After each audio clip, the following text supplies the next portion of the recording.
Hi, I'm Catherine Llewellyn, the host of the podcast.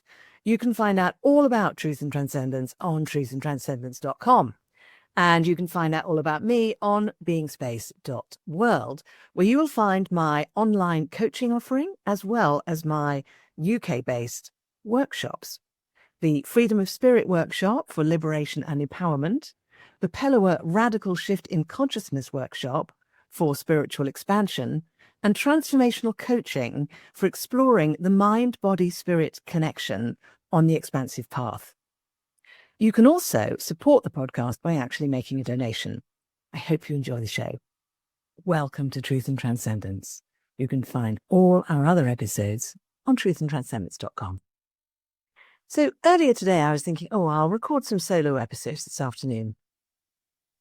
And I experienced a deep, deep feeling of having nothing worthwhile to say. There's a deep sense of, I'm bored with myself. I'm bored with my own ideas. Surely I've run out of things to talk about. And, then I thought a few things to talk about. And then I thought, I'm going to talk about whether or not we have anything to talk about. And reflecting on that, a couple of things I've noticed. So one is that at every point in our evolution as a culture, our societal evolving as things change as we go through time, there's always this question of what is worth talking about, what is worth listening to, what's of value and what isn't.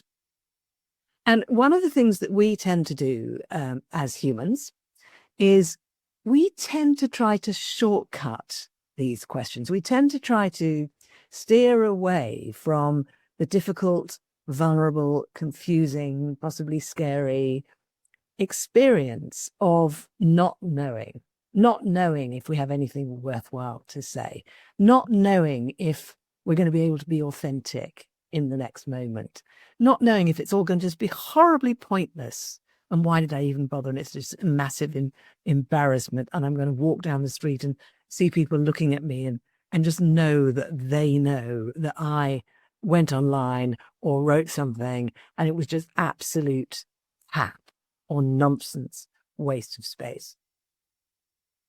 The trouble with it is that actually being able and willing to go into that space is part of real life. It's part of real life. And the minute we are saying no to part of real life, we're actually saying no to the rest of real life because we're being conditional.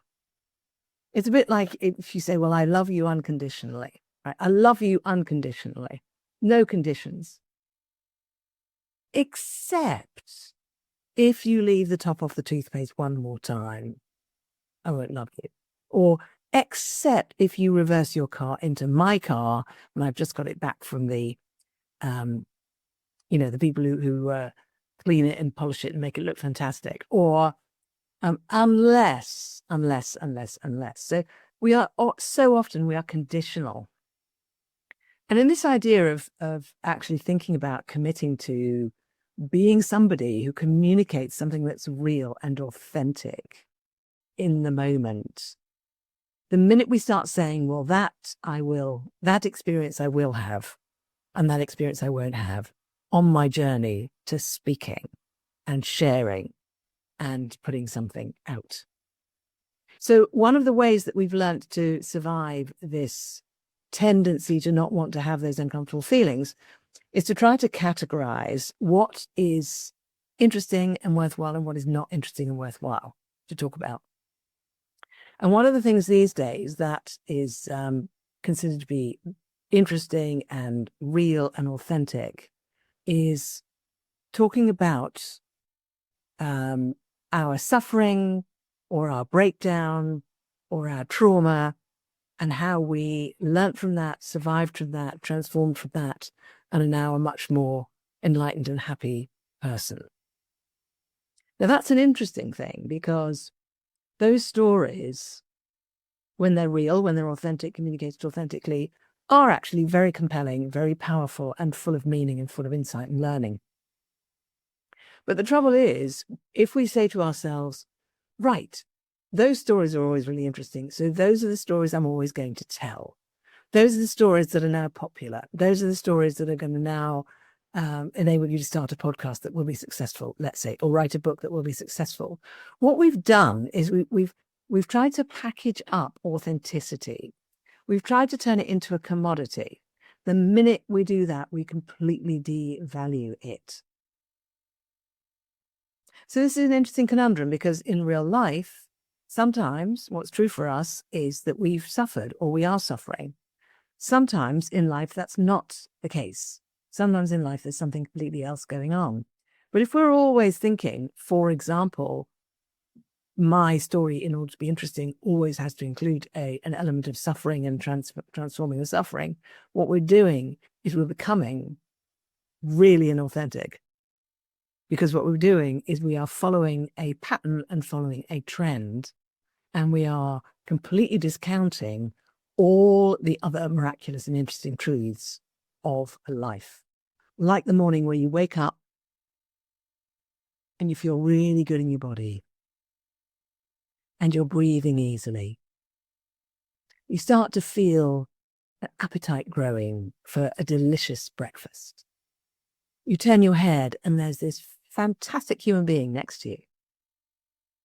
Or you notice there's a beautiful cat or dog or some other creature lying on the bed next to you, looking at you lovingly.